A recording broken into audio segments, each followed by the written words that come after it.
Bien, amados alumnos, que el Señor les bendiga grandemente. Estamos así llegando entonces al final de esta materia, eclesiología, de nuestro curso ETESPE, curso teológico básico.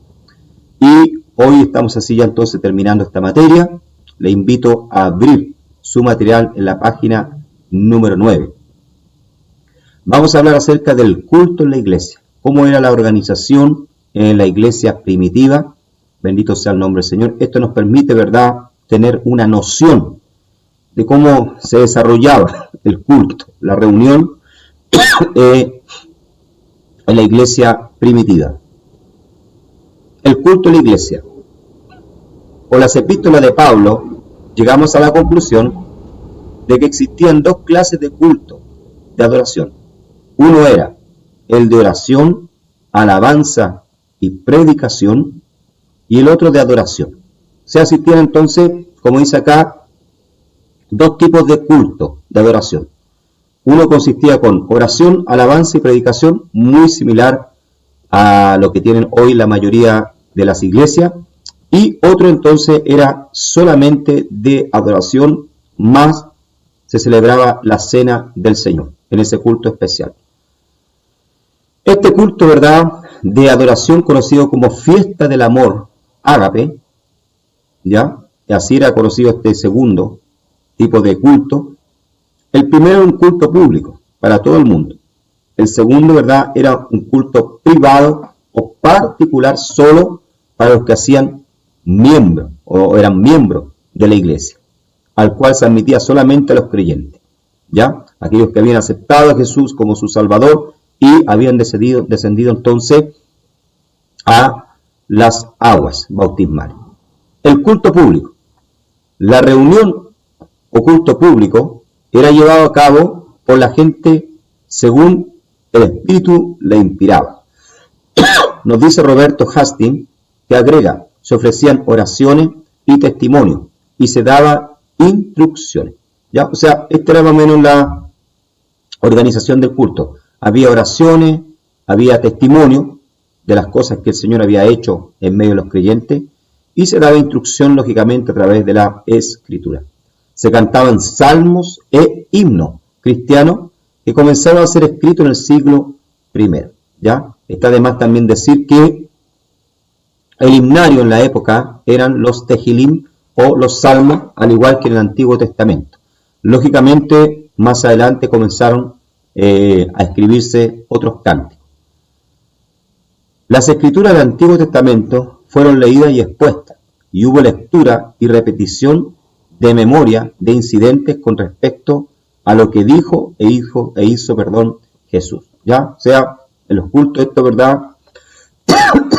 Se leían las escrituras del Antiguo Testamento, más también, como muchos de los discípulos estaban vivos en la época, se contaban anécdotas de lo que había hecho, ¿verdad?, Jesús mientras estaba con ellos, ¿ya? Hasta que comenzaron entonces también a ser escritos los primeros evangelios y también las epístolas o cartas que circulaban por las iglesias, ¿ya?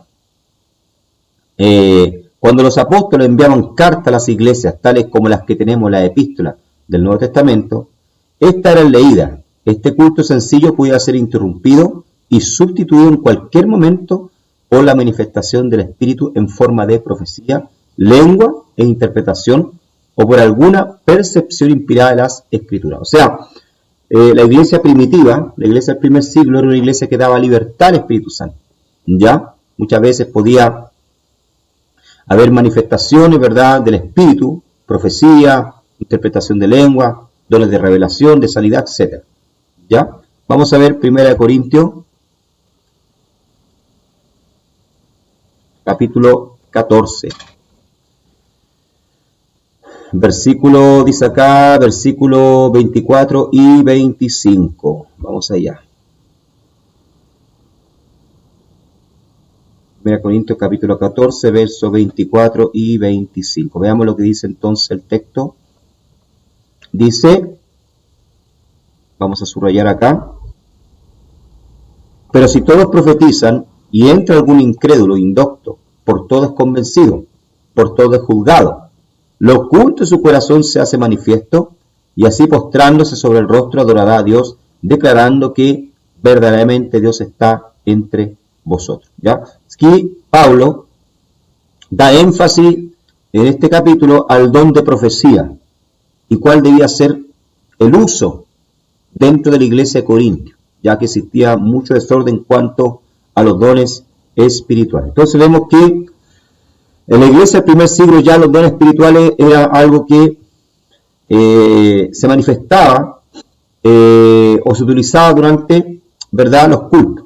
Ya era muy común esto. El culto privado particular. Vimos ya el culto general, donde todos participaban. ¿Ya? Leemos que los primeros creyentes continuaron partiendo el pan. Hechos capítulo 2, verso 42. Veamos ese texto. Importante leer esa cita bíblica. Hechos capítulo 2, verso 42. Veamos. Hechos.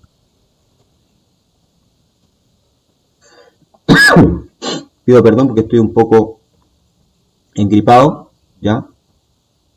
Debido al cambio de temperatura. Y dice, y perseveraban en la doctrina de los apóstoles, en la comunión unos con otros, en el partimiento del pan y en las oraciones. O sea, esa era la tónica de un culto privado de la iglesia, la primera iglesia, la iglesia, por decirlo así, apostólica, ¿ya? Del primer siglo, ¿ya? Era la forma en que se desarrollaba la reunión, la forma en que se desarrollaba el culto.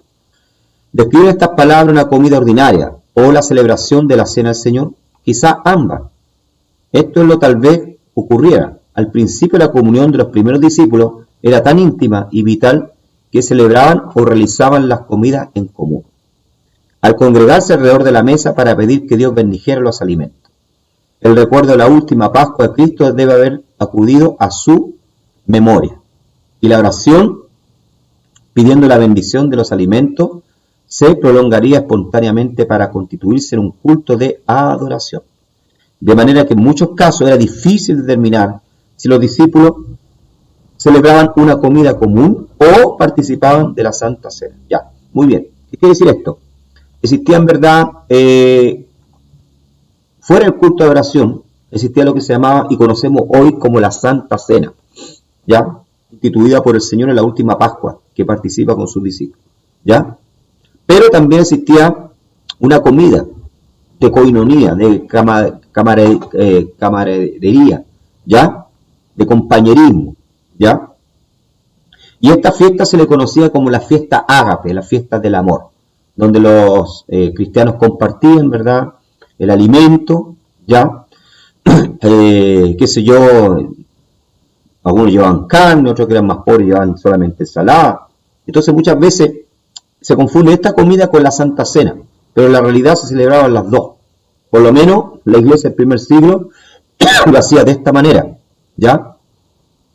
Con el tiempo, ¿verdad?, quedó solamente la Santa Cena del Señor, que era lo más importante, donde se recordaba la muerte y pasión de nuestro Señor Jesucristo. Y esta comida, ¿verdad?, de la fiesta ágape quedó de lado, debido a problemas que se presentaron, y lo podemos ver en la iglesia de Corintios. 1 Corintios capítulo 11, versos 21 y 22. Vamos allá.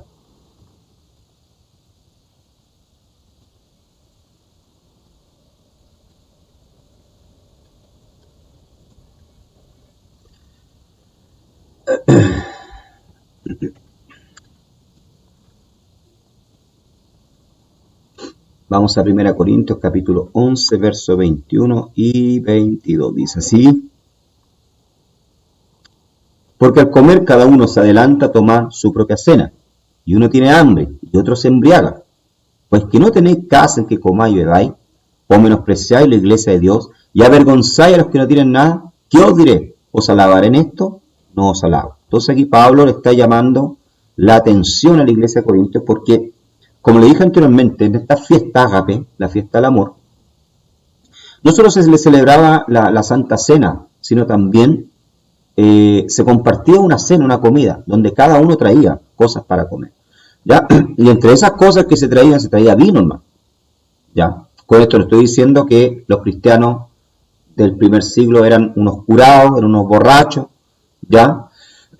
El vino en la antigüedad, ya, tenemos que entender, es algo muy común, porque el agua que se bebía en la época era un agua de muy mala calidad. Era un agua, usted tiene que considerar que no era un agua que era tratada, como se trata hoy, ¿verdad? Con cloro, con desinfectante, etcétera, ya, con químicos. No existían los sistemas de alcantarillado que tenemos hoy, ya, de tubos plásticos, de tubos metálicos, que nos llevan, nos distribuyen el agua hasta nuestras casas. Lo que es tan común para hoy, para nosotros, ¿verdad? Como abrir una tornera, una llave, en aquella época no lo era. La mayoría tenían en sus comunidades pozos. Muchas veces estos pozos, ¿verdad? El agua venía turbia. Entonces, esto producía enfermedades y había entonces que utilizar vino, mezclar agua con vino para poder utilizar el vino como un desinfectante, ¿ya? Para poder beber el agua. Entonces, algunos, ¿verdad?, bebían vino puro, lo que pasaba en la iglesia de Corintio, y se embriagaban, y por eso Pablo les llama la atención, ¿ya? Les llama la atención porque estaban teniendo un mal comportamiento delante de la cena que hacían para poder compartir con los demás hermanos y la propia cena del Señor. Entonces, esa es la explicación. De hecho, Pablo le recomienda a Timoteo, le dice, bebe un poco de vino por causa de tus dolores de estómago. Quiere decir que Timoteo, ¿verdad?, como joven, sufría del estómago, quién sabe, por el agua que bebía, que se bebía en la época. Entonces, Pablo le recomienda beber un poco de vino para poder solucionar este problema, ya, que existía. Amén. Bien. Bien, esa era la forma entonces de culto que se celebraba en la época, ya, la iglesia del primer siglo. Ahora, ¿cómo era la organización de la iglesia? El gobierno de la iglesia. Es evidente que el Señor determine que hubiera una sociedad compuesta de sus adeptos para que anunciara el Evangelio al mundo y lo representara ante éste. Mas no estableció una organización alguna, ni plan de gobierno, ni proporcionó tampoco reglas detalladas de fe y práctica.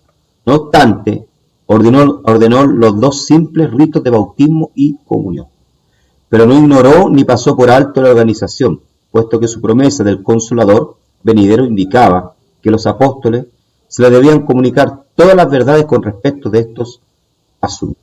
¿Ya? O sea, Jesús, ¿verdad?, cuando vino, no estableció una organización, ¿ya?, dentro de la iglesia. No dijo, ustedes van a cultuar de esta manera, la iglesia va a estar organizada por pastores, presbíteros, diáconos. No, él no hizo esto, ¿ya? Él para esto envió al Espíritu Santo, para poder guiar a los apóstoles, ¿ya?, a crear ya la organización. Y no solo los apóstoles, sino también los discípulos que se iban a levantar a futuro, después que los apóstoles ya no estuviesen presentes, ¿ya? Entonces el Espíritu Santo a través de los siglos se ha ido encargando a las generaciones de inspirar a los siervos del Señor para que puedan entonces crear una organización dentro de la iglesia. Vemos que todas las organizaciones no son iguales. Si usted va a una iglesia de otro país se va a dar cuenta de que hay muchas diferencias en cuanto a culto, a liturgia, a costumbre, etc. Hay iglesias que todavía practican el lavamiento de pies. Usted va a un culto, ¿verdad?, de que traen una palangana y le lavan los pies, ¿verdad?, a los hermanos o al apóstol, al pastor, no sé, etc. Ya en otra iglesia, ¿verdad?, no se practica esto. Entonces hay distintas organizaciones, pero el Espíritu Santo es el mismo que está obrando en todas las iglesias. Lo que sí, ¿verdad?, concordamos con otras organizaciones es en cuanto a estas dos ritos, ¿verdad?, que el Señor dejó, que es el bautismo, o estas dos ordenanzas, como usted quiera llamarle, bautismo y la cena del Señor. Lo que el Señor dio o comunicó a la iglesia fue algo más que organización. En efecto, le impartió su vida misma, transformándola en un organismo vivo. De la misma manera que un cuerpo vivo se adapta a su medio ambiente, así también el cuerpo vivo de Cristo era dejado libre para seleccionar o elegir su propia forma de organización de acuerdo a las necesidades y circunstancias. Es lo que más o menos estaba yo comentando, ¿ya? Dice, durante los días que sucedieron a Pentecostés, o Pentecoste, los creyentes no tenían casi organización alguna, y durante cierto tiempo celebraron culto privado en sus casas y asistían a las reuniones de oración en el templo. Veamos Hechos capítulo 2, verso 46. ¿Ya?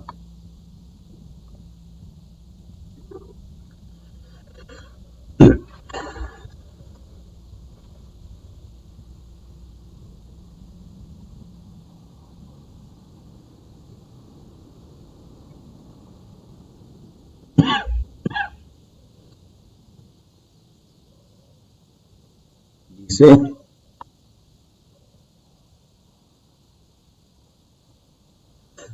de la iglesia del primer siglo, y perseverando unánimes cada día en el templo y partiendo el pan en las casas, comían juntos con alegría y sencillez de corazón. Bueno, esto es lo que sucedía pasado el día de Pentecostés, cuando vino el Espíritu Santo en el aposento, ¿ya? Y fueron llenos 120 del Espíritu Santo. ¿Ya? Los cristianos, como dije anteriormente, no tenían una organización todavía, porque la iglesia era un proyecto que recién estaban haciendo. Si bien es cierto, ¿verdad? La iglesia era un proyecto que estaba en el corazón de Dios antes de la creación del mundo, pero como organización visible, material, se estaba recién formando, ¿ya? Entonces, los cristianos se congregaban en las casas para participar de la cena y la oración y seguían yendo al templo. Ahora, interesante esto aquí, ¿a qué templo? Si la iglesia cristiana en la época no tenía templo. De hecho, no podían tener tampoco porque eran perseguidos, imagínense usted. ¿Ya? Iba a ser blanco fácil de Saulo de Tarso y de todos aquellos fariseos, ¿verdad?, religiosos de la época que perseguían a los cristianos. ¿A qué templo se refiere? Bueno, aquí se está refiriendo al templo de Jerusalén. ¿Por qué razón, Pastor Alejandro? ¿Cómo así? Se supone que los cristianos, ¿verdad?, se habían convertido, los judíos se habían convertido. ¿Por qué siguen yendo al templo? ¿Ya? Porque usted tiene que entender de que si bien es cierto, ellos habían abrazado a Jesús como el Mashiach o el Mesías, como Yoshua, el Salvador, no habían dejado de ser judíos. Y la primera iglesia, el primer siglo, hasta el año 70, en que es destruido el templo de Jerusalén y los judíos son esparcidos por Tito, la iglesia era judía, estaba compuesta solo de judíos. Si bien es cierto, en el día de Pentecostés nos habla de varias naciones presentes y que vieron ese hecho del derramamiento del Espíritu Santo, la mayoría de los que estaban ahí, escuchen bien lo que voy a decir, eran judíos de otras naciones, judíos que habían nacido en otras naciones, ¿ya? Si bien venían de Grecia, de Siria, ¿ya?, de lo que es hoy Turquía y de otras partes, eran judíos que habían nacido en la diáspora, que habían nacido afuera de Israel, pero eran judíos, ¿ya? Hablaban otras lenguas, pero eran judíos. Por eso que estoy diciendo que la primera iglesia era solamente compuesta de judíos. Y por eso, que como eran judíos, seguían judaizando, o sea, seguían yendo al templo. O sea, ¿qué quiere decir esto? Entendían que la salvación no era por obra, no era a través de la ley, pero seguían guardando los ritos del templo, yendo a las oraciones, como en el capítulo 3 vemos, ¿verdad?, Pedro y Juan subiendo al templo, ya, y sanando a un enfermo en la puerta de la hermosa, siguiendo al templo a orar, ya. Pablo seguía guardando los ritos judíos, judaicos, ya, o sea, no dejaron de ser judíos por eso, ya. Entonces, servían al Señor en las casas y en el templo, ya, hasta que el templo fue destruido. Dice, todo esto fue suplementado por la enseñanza apostólica y la comunión. En circunstancias que la iglesia creció en número, los factores siguientes contribuyeron al desarrollo de la organización de la iglesia primero. Los funcionarios que se añadieron a la iglesia para hacer frente a la emergencia que surgían, como por ejemplo, ¿ya? O sea, la iglesia, ¿verdad?, comenzó a crecer, amado hermano, y comenzaron a aparecer los problemas.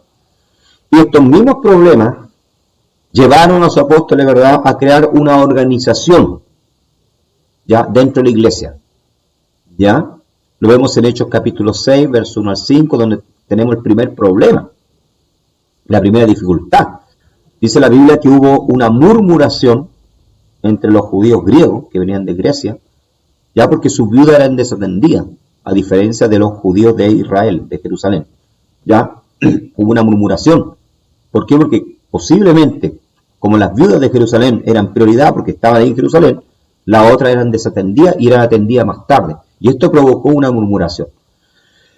A tal punto que los apóstoles tuvieron que levantar 7 varones llenos del Espíritu Santo para consagrarlos como diáconos. Ya, como diáconos. Bendito sea el nombre del Señor. Ya, solamente para ser diácono, para servir en las mesas en la época había que ser lleno del Espíritu Santo, imagínense usted. Ya. Entonces se crea el primer cuerpo de obreros, de diáconos, para servir en la iglesia. ¿Ya? Entonces ahí se empieza a tomar forma la iglesia. Comienza a crearse una organización. Segundo, la posesión de dones espirituales mediante los que se consagran a ciertos individuos para la obra del ministerio. ¿Ya? O sea, se empezó a reconocer, ¿verdad?, que ciertos individuos poseían ciertos dones espirituales, como Pablo poseía, ¿verdad?, el don de apóstol para abrir iglesia. Entonces, esto mismo llevó, ya habían otros que eran profetas, otros eran maestros, y estas mismas cosas llevaron entonces los problemas y la manifestación de los dones en cada individuo dentro de la iglesia, llevó a que la iglesia se organizase, ¿ya? Fuera de ser, ¿verdad?, una iglesia espiritual, también tuviese una organización, un orden. En los árboles de la iglesia no existía gobierno centralizado de toda la iglesia. Cada una de las iglesias era autónoma y gobernaba sus propios asuntos con libertad, ¿ya? O sea, no existía un papado, como se organizó más tarde. Cada iglesia era autónoma, ¿ya? Cada iglesia, por decirlo así, voy a utilizar una palabra no muy feliz tal vez, cada uno se rascaba con sus uñas, ¿ya? Pero todas las iglesias sí siempre estaban atentas a lo que pasaba en la iglesia madre, que era Jerusalén, dirigida por el pastor Jacob o Santiago, ¿ya? Y recibían orientación, ¿verdad?, de parte de los apóstoles y de parte del propio pastor de la iglesia de Jerusalén. O sea, recibían orientación espiritual y muchas veces también, quién sabe, hasta ayuda, ¿ya? O sea, había una sujeción espiritual, por decirlo así, ¿ya?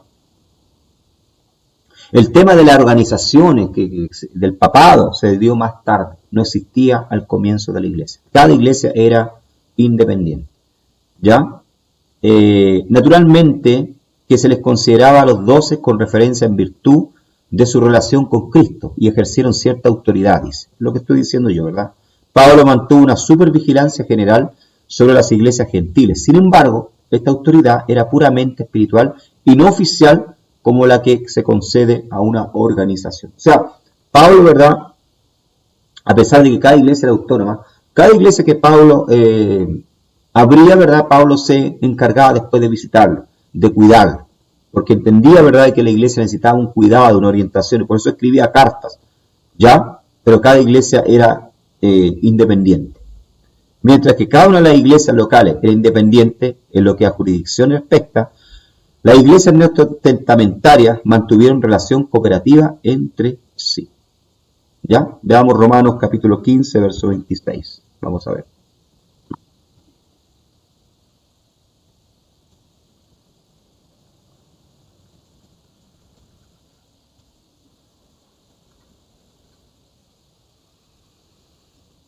Versículo 26 dice: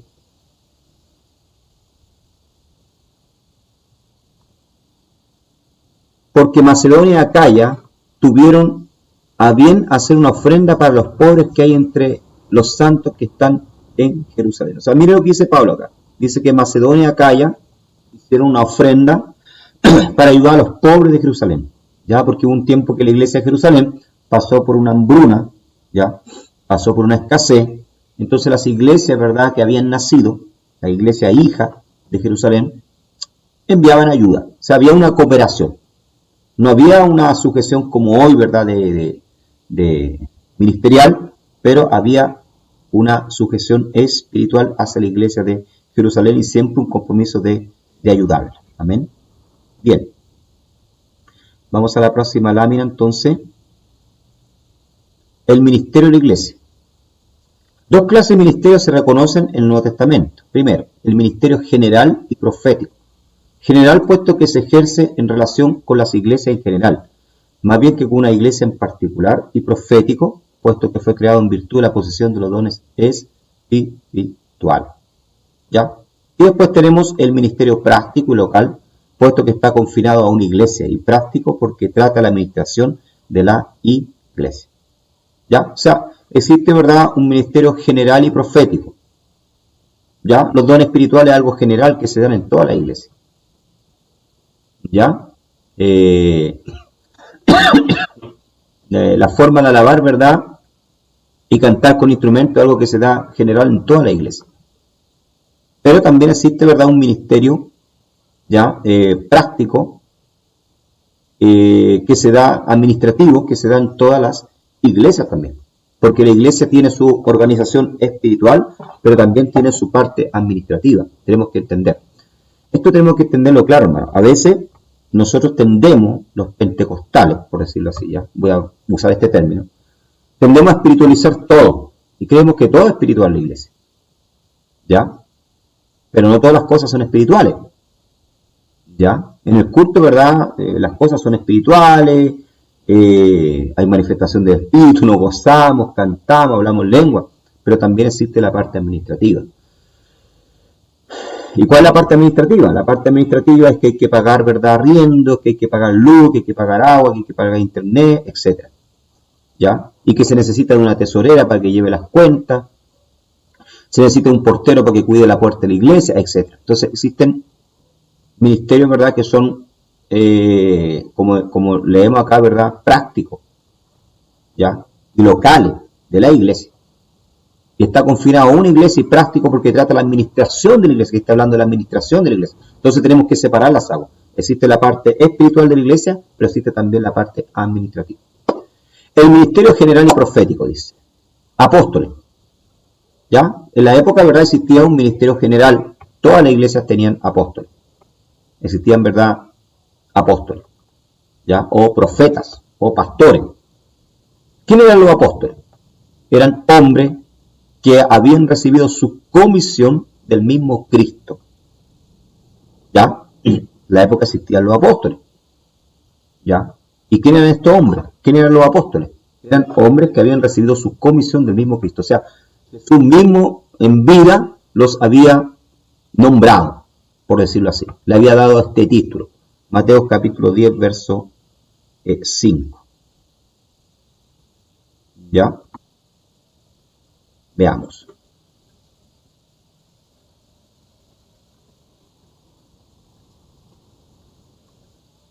Veamos este texto. Dice, entonces, a estos 12 envió Jesús. ¿Quién los envió? Jesús. Y les dio instrucciones diciendo, por caminos gentiles no vayáis y en ciudades samaritanos no entréis, sino id ante las ovejas perdidas a la casa de Israel.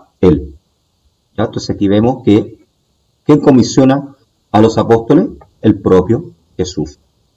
¿Ya? O sea, los apóstoles eran personas comisionadas por Jesús. Por eso que Pablo tenía lucha y tenía iglesias que cuestionaban el apostolado. Una de esas era la iglesia de Gálatas o de Corintios. Se había levantado hombres, ¿verdad?, para cuestionar el apostolado de Pablo. Porque Pablo no había sido enviado directamente por el Señor. No había estado con Jesús en vida. ¿Ya? Pero Pablo sí había tenido una experiencia con el Señor camino a Damasco y Jesús se le había aparecido y lo había comisionado como apóstol para los gentiles. Así como Pedro había recibido el apostolado para los de la circuncisión. Pablo había recibido el apostolado para los de la... no de la verdad de la circuncisión, sino de la incircuncisión. ¿Ya? Y eso lo vemos en Gálatas, capítulo 1, verso 1. Vamos allá. Veamos ese texto. A ver.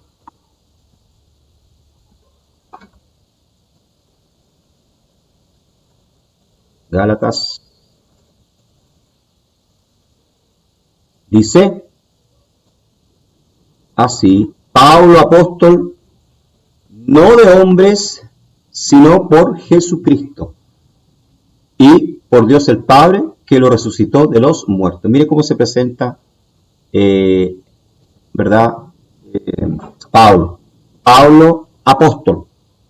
No por hombre, sino por Jesucristo. O sea, ¿por qué dice eso? A mí no me llamó hombre, dice. A mí me llamó el propio Jesús camino a Damasco. Ahora, ¿qué es lo que es un apóstol, hermano? Un apóstol, ¿verdad? Es una persona enviada. Eso quiere decir la palabra apóstolo en griego. ¿Ya? Quiere decir enviado. Es una persona, ¿verdad?, que es enviada por el Señor, comisionada por Jesús, como vimos acá, para abrir obra. ¿Ya? Para abrir obras. Para abrir, ¿verdad?, bases misioneras. ¿Ya? Los apóstoles también, que habían visto a Cristo después de su resurrección. O sea, primer requisito para ser apóstol, tenían que ser comisionados por el propio Cristo. Segundo, haber visto al Señor, haber sido testigo de su resurrección. Hechos 1:22, veamos. Estoy mostrando acá entonces cuáles son los requisitos para ser apóstol. Hechos capítulo 1, parece que dijo, ¿no? A ver. Sí, 1:22. 1. Veamos ese versículo.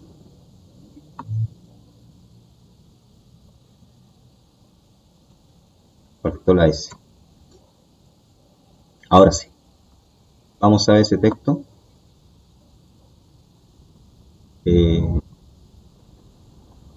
Entonces, comenzando desde el bautismo de Juan hasta el día en que nosotros fue recibido arriba, dice, uno se ha hecho testigo con nosotros de su resurrección. O sea, aquí Pedro está hablando, ¿ya?, de que él y los discípulos fueron testigos de la resurrección, ¿verdad?, del Señor y de su subida al cielo. ¿Ya? O sea, ellos fueron testigos, ellos vieron. Recuerden que ellos, incluso uno llamado Tomás, ¿verdad?, se atrevió a tanto que incluso metió su dedo en la llaga donde Jesús había sido traspasado por un clavo en su costado. Comieron con el pescado. Fueron testigos de su resurrección. Entonces, para poder ser apóstol, había que ser primero comisionado por el Señor, segundo haber sido testigo de su resurrección y disfrutado de una inspiración especial, dice. ¿Ya? O sea, por lo menos haber escrito una carta, una epístola, inspirada por el Señor. ¿Ya? Estoy hablando de los requisitos para ser apóstol.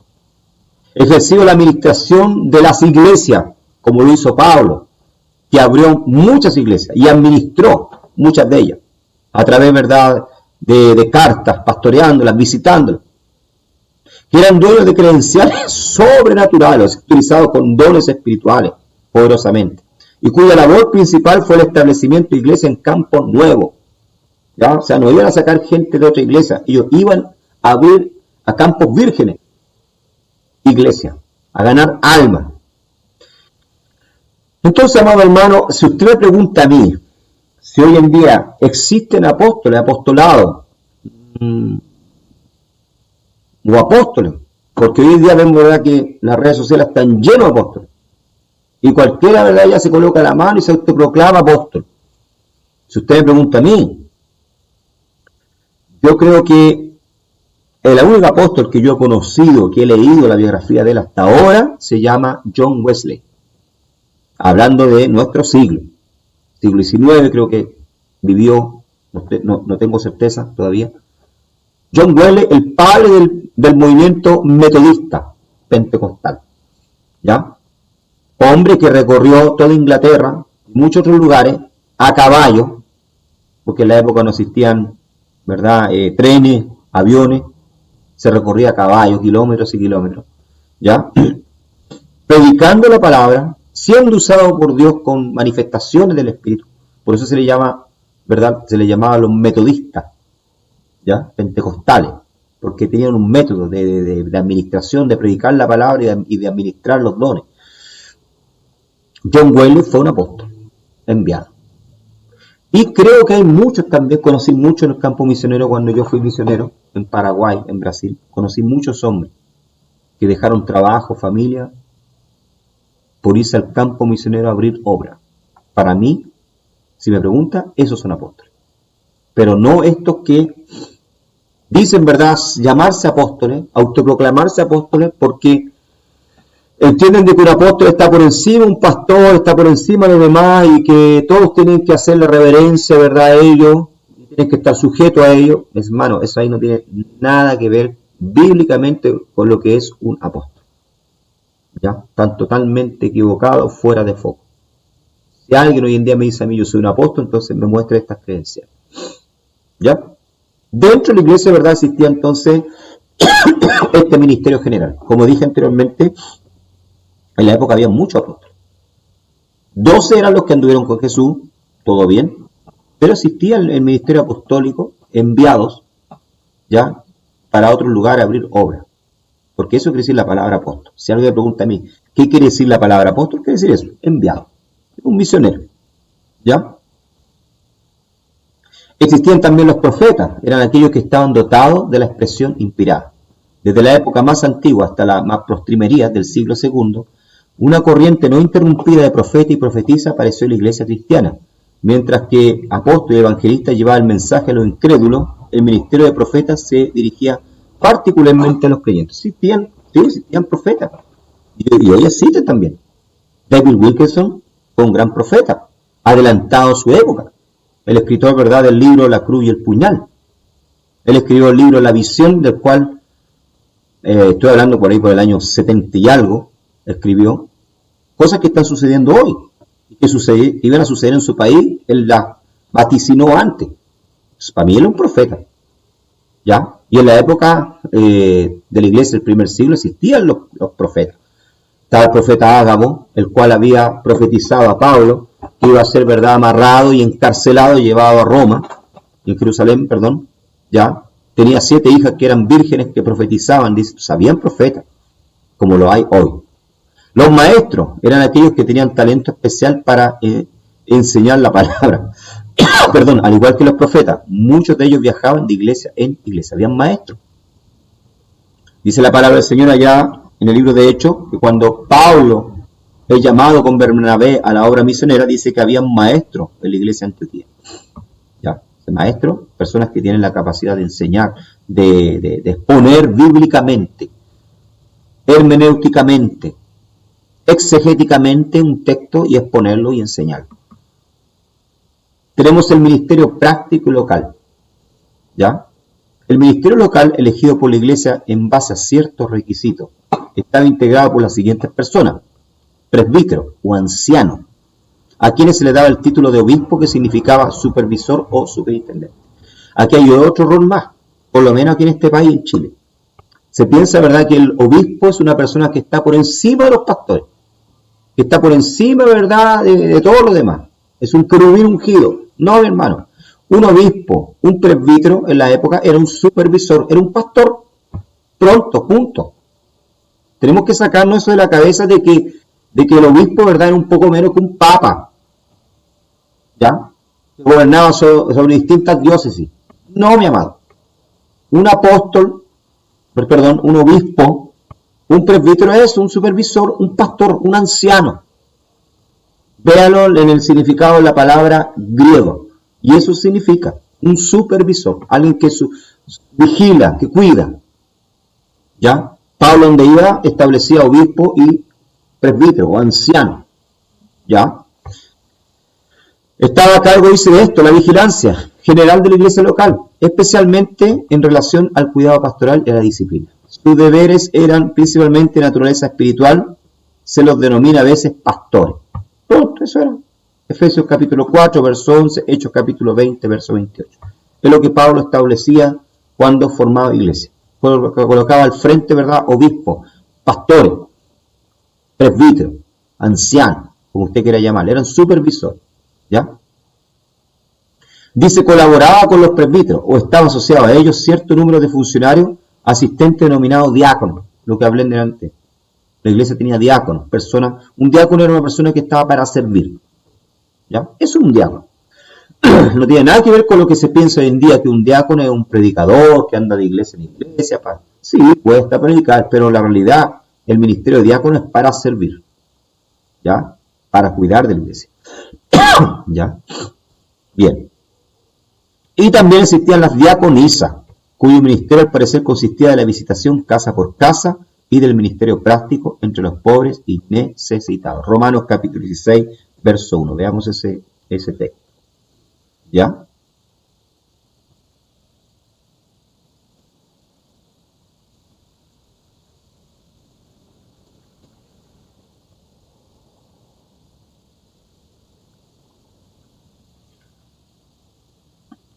Dice acá Pablo, terminando su carta a los romanos, dice: os recomiendo además a nuestra hermana Febe, la cual es diaconisa de la iglesia en Cencrea.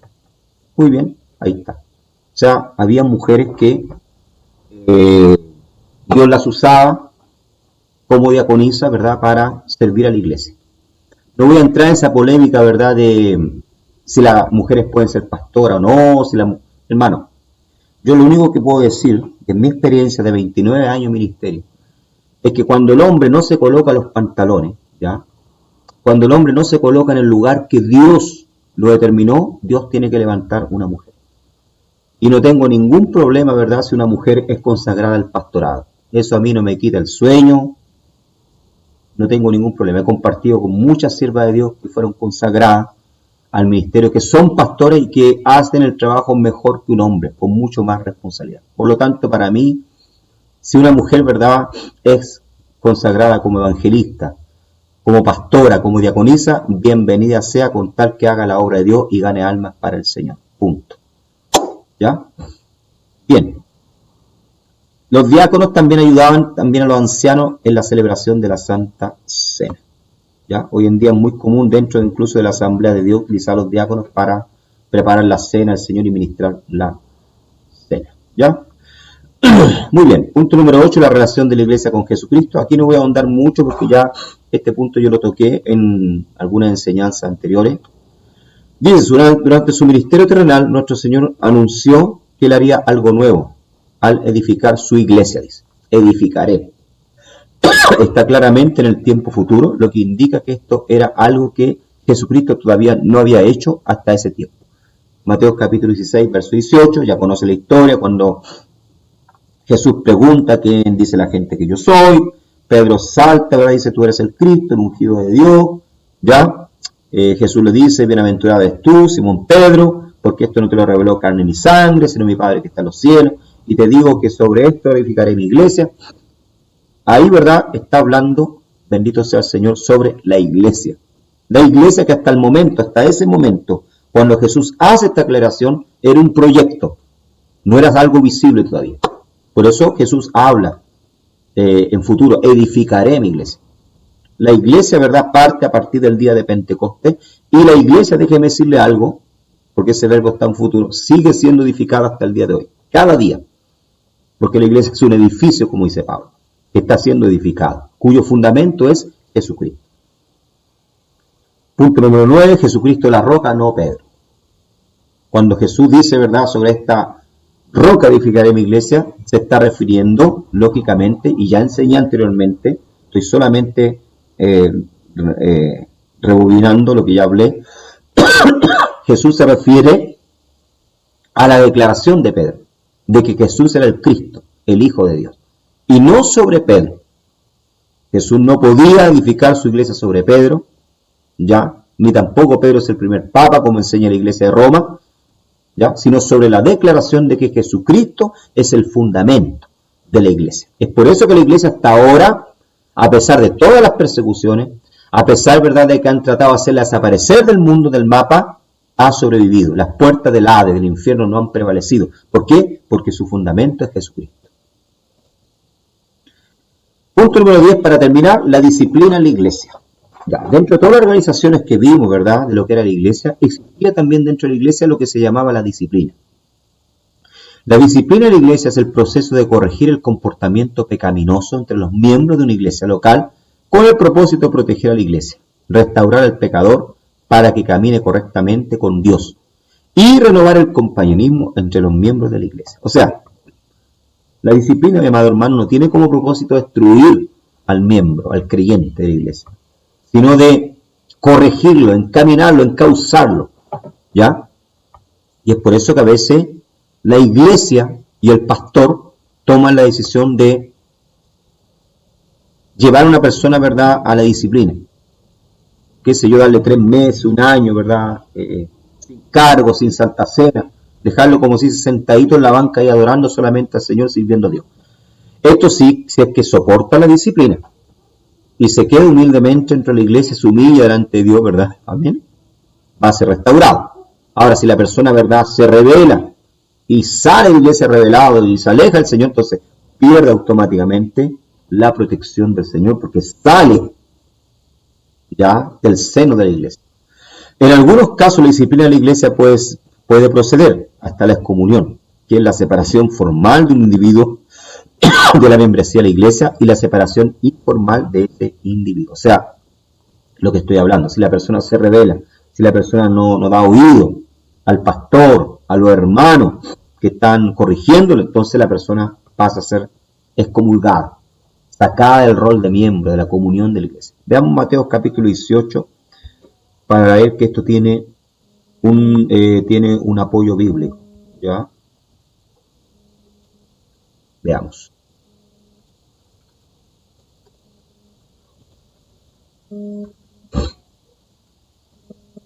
Ahí me equivoqué acá, yo aparece Mateo capítulo 18. Veamos, dice la palabra del Señor así. Por tanto, dice, si tu hermano peca contra ti, ve y repréndele, estando tú y él solo. Si te oyere, le has ganado a tu hermano, mas si no te oyere, toma aún contigo a 1 o 2, para que en boca de 2 o 3 testigos conte toda palabra. Si no lo oyere a ellos, dilo a la iglesia, y si no oyere a la iglesia, tenle por gentil y publicano. O sea, aquí está. ¿Ya? O sea, aquí están los pasos que se debía tomar para disciplinar entonces a una persona. Ahora, vuelvo a repetir, el propósito de la disciplina no es castigar, humillar a la persona. No. El propósito, ¿verdad?, es restaurarlo, encursarlo, encaminarlo. ¿Ya? Que la persona deje el pecado, abandone el pecado. ¿Ya? Muy bien, mis amados hermanos, llegamos hasta aquí entonces con esta clase. Espero que haya sido de gran bendición para su vida. Nos estamos viendo en la próxima. Que el Señor les bendiga. Shalom, ubraja, paz y bendición.